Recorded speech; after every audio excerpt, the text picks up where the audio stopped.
لیے अहले सुन्नत वल जमात की अकायद की किताबें सब इस पर मुत्तफिक हैं कि तमाम सहाबा किराम की ताज़ीम और इन पर तान व एतराज से परहेज करना ये वाजिब है।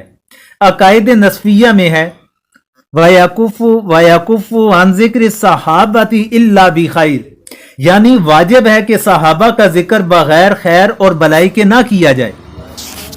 और शरह मुसामिरा इब्न हमाम में है एतिकादु अहले सुन्नती तज़कियतु जमी सहाबती वस्सनाउ अलैहिम, यानी अहले सुन्नत वल जमात का अकीदा ये है कि तमाम सहाबा किराम को उदूल और सिकात समझें, इनका जिक्र मदह व सना के साथ करें।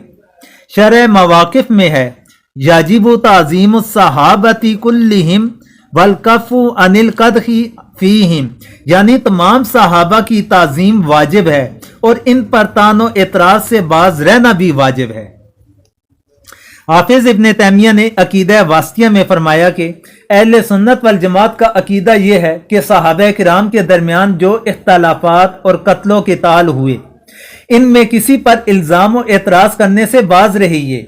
वजह यह है कि तारीख में जो रवायात उनके उयूब के मुतल्लक आई हैं, इनमें बकसरत तो झूठी और गलत हैं जो दुश्मन ने उड़ाई हैं, और बाज़ वो हैं जिनमें कमी बेशी करके अपनी असलियत के खिलाफ कर दी गई हैं। और जो बात सही भी है तो सहाबा किराम इसमें इज्तिहादी राय की बना पर माजूर हैं, और बिलफर्ज जहाँ वो माजूर भी ना हो तो अल्लाह का कानून ये है कि इन्नल हसनाती युज़हिब्न सय्यिआत, यानी अमाल सालिहा से बुरे अमाल का भी कफारा हो जाता है। और ये जाहिर है कि सहाबा किराम के अमाल सालिहा किसी के बराबर किसी दूसरे के अमाल नहीं हो सकते। और जैसे सहाबा के अमाल हैं, किसी की क्या मजाल कि उनके अमाल की बराबरी तक पहुंच सके।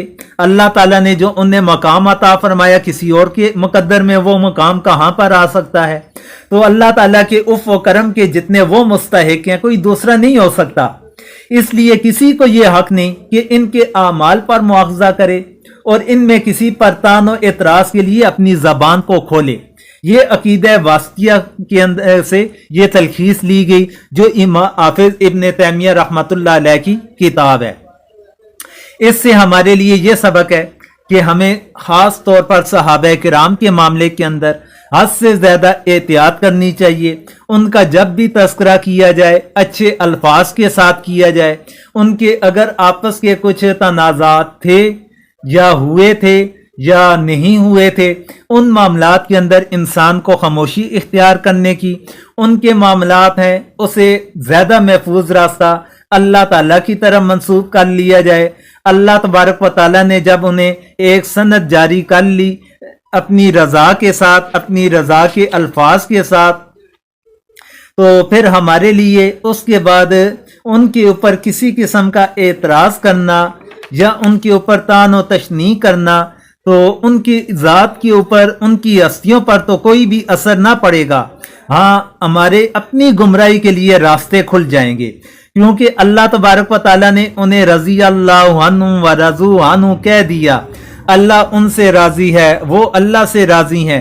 फिर हमें दरमियान में किसी से क्या मामला, हमें उनके ऊपर एतराज़ करने की क्या गुंजाइश, या हमारी क्या हैसियत, या हमारे अंदर कैसी हिम्मत कि हम उन हस्तियों के ऊपर एतराज़ कर सकें, या उनके जो तनाज़ात थे उनके ऊपर हम जज बनकर अपनी जजमेंट पेश करना शुरू कर लें, फ़लाँ हक पर था, फ़लाँ बातिल के ऊपर था।